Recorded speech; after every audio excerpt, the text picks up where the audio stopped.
Hey there, it's Laura here from Laura's Creative Pages and Cards, and I'm so excited to bring you Day 12's card, which is an easel fold card. Super fun and interactive, and yet it still folds flat to be posted.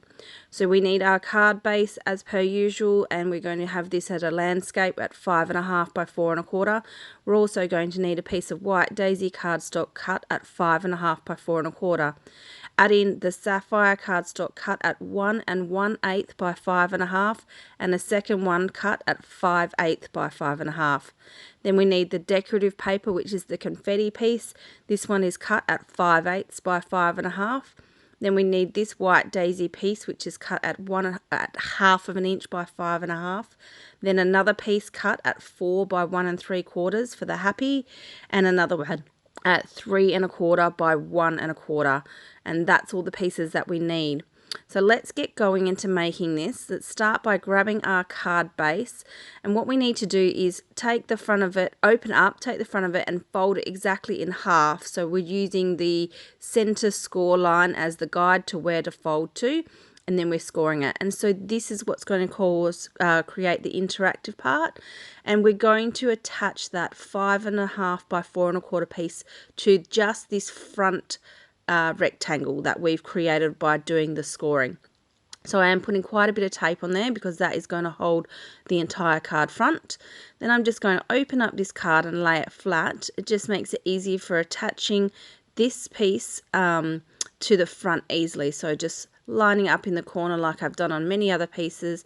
Once I'm happy, then I will press that down firmly to hold that onto that rectangle, and then that's where it will easel. So that's where it creates that interactiveness. So yeah, really easy, but super fun. Okay, now we need to add on this sapphire card, and that's going to go into the center of the front. So I'm just using my grid lines on my Versamat just to keep my card straight and to know exactly, so it can guide me how to keep this piece of cardstock straight. So 3 pieces of tape on here, and then I'm just going to line that up in the center, and that's going to go into the center of my card using my grids on my Versamat as my guide.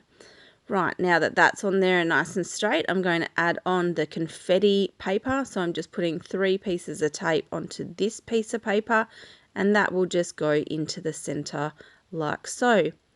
Once I've done that, I'm going to add my journal border, the outline, because it just really breaks up the front of this card and gives it a bit of, extra oomph. And as I've done in the past, I just hold the pen firmly in my hand and I actually drag my hand down the mat. So I'm not moving my fingers, I'm actually dragging my hand down the mat, which helps to, create a fairly straight border. Okay, now that that's done, it's time to get onto the stamping. So for this particular design and project, all I've used is black. So I just need black ink, and what I'm going to do is create the border first. So I need this solid image, and I'm just going to ink that up in black. And what's going to happen is the center's not the priority here. What the priority is that I get a really good coverage of the outline border, because I'm going to stamp that here on the white, and I want that border to be nice and crisp because I'm going to color that in later with a marker. So as you can see, the center is not great, but that is not a priority because we're actually going to cover that with the outline stamp set colored in.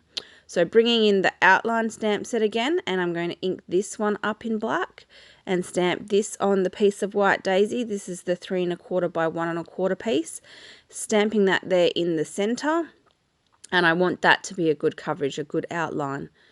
Perfect. Okay, so then I'm going to bring in my marker, and for this particular design I used dull green from the Tri-Blends, but of course this one here can be colored in almost any color at all, because you've got that sapphire blue background and confetti, and it leads for you to be able to color it in any color at all. So I color in the border and I color in all the letters in the dull green.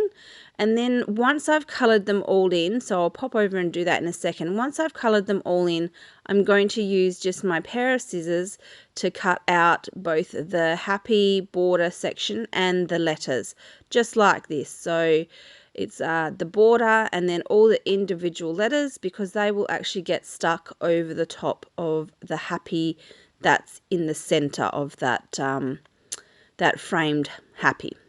Okay, so as you can see, you don't see the black ink below, so it really doesn't matter if you don't get a crisp stamp on yours. What's important is that you have a good happy coloured in. Right, now that that's done, we're going to move on to the internal piece that the easel actually attaches to, which is the birthday. So we've got the happy on the front, and then once you open it and easel it, you'll have the birthday. So it's the curved birthday that's on our stamp set, which I've shown you a few times to straighten out. So as you can see, it's curved. So just stick that B down and then bring the Y and the exclamation mark up so that you've got a straightened birthday. Again, we're using that black ink, so black only for this particular project. And I'm just going to stamp that birthday in the center of that thin white daisy strip. Of course, we can see exactly where we're going due to our beautiful clear blocks. And then this little star icon, I just stamp it randomly over the rest of the strip just to, bring out some fun background to this particular strip. And it just lends to a really nice design for the overall look. So just a bit of random stamping of the stars. Just little pieces of it. It doesn't have to be the whole star. And then once that's all random stamped, then what I just need to do is just coordinate the colour exactly the same as the original front pieces. So again, the dull green, bringing that back out, and then I just need to colour in each of those stars just to coordinate with the front happy. Alright, so just colouring them all in, 1, 2, 3, and there we go, all coloured in. Right, now that that's done, I'm going to attach that to the sapphire cardstock, and then it's going to go into the inside of the card to create the latch for the easel. So I'm just attaching this particular birthday to the sapphire cardstock strip, just with 3 pieces of tape, popping it in the center there. Once that's done, I'm going to add 3D foam tape to the entirety back of the length of this piece because it is the catch or the latch for the easel.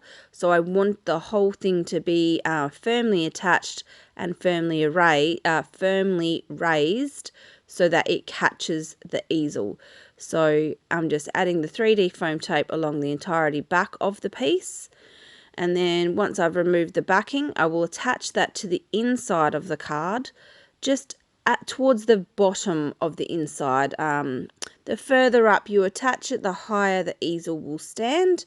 But for this particular design, it works really well, probably about 1/4 of an inch from the base of the card, from the bottom of the card. And then there we go, the easel will now catch underneath that that will catch underneath the birthday that we've just put in there. The last step to go on this card is to add the sentiment at the front, the happy. So it's actually one of probably the easiest cards that we've done so far in this series, except for the fact that it's got that interactiveness about it, which makes for a bit of something different and a little bit fun. So I'm just adding that 3D foam tape to the back of that sentiment. That's about all we need. And then removing the backing and just placing that along the center of the decorative paper and card, and also central to the front of the card. If you're not happy and you haven't pressed it down super hard, you do have the flexibility to peel it back up and then stick it back down, just as I did. And then we just need to add these coloured in individual letters to the top of this just to cover those black ones. And so I'm just going to trim my 3D foam tape down to smaller pieces to fit on the back of each letter correctly. Plus we also don't need to overindulge each letter with sticky 3D tape because it's more than sufficient to hold it on just in small amounts. So I'm just going to quickly run through and stick all of these letters on for you, and then we can finish this card up with a little bit of embellishment. So here we go, the last letter going on now, the Y, for a beautiful happy. And if you haven't gathered by now, you may have, Green is actually my favourite colour, and so I'm quite drawn to using it quite often, but of course you could always colour this in a blue or an orange or whatever colour makes you happy. So I'm just adding on some silver glitter gems, and these gems are so versatile. I love these from close to my heart, the silver glitter gems. And there we go, that finishes off the front of the card. It looks quite plain, but the fun happens when you open it and easel it up so that it says happy birthday. So I hope you've enjoyed this card, and I will see you again soon.